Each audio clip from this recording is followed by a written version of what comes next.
Thinking back, it all started when I heard a story about the great Sioux warrior Crazy Horse. In this story, the Shoshone had captured his brother and were transporting him through a place called Sweetwater.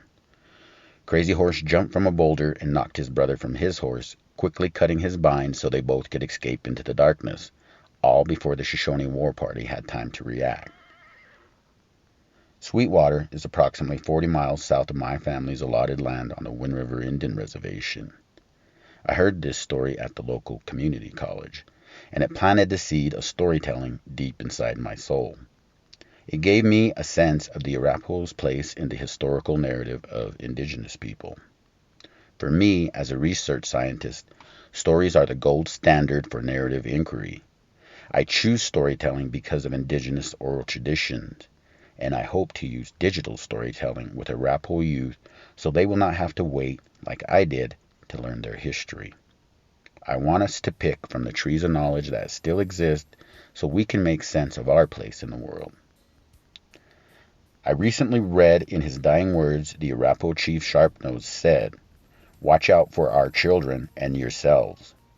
Stay together, as the Arapaho has always been as in the beginning, and be aware of the stranger and his strange ways." His last words made me think of 4 stories that have impacted me on my life's journey.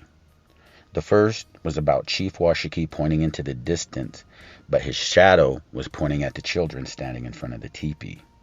Hearing Chief Sharpnose's words made me think about the Arapaho and Shoshone leaders working together to ensure that future generations would survive. The second story was about Chief Blackcoal. When Chief Blackcoal arrived at the Wind River Indian Reservation, he did not feel at home until Chief Sharpnose arrived.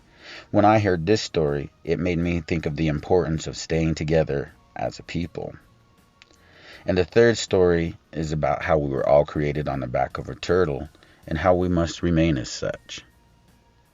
And lastly is my own story and my dealings with Europeans and how I have to go full circle to revive storytelling for the Arapaho and Shoshone people on the Wind River Indian Reservation.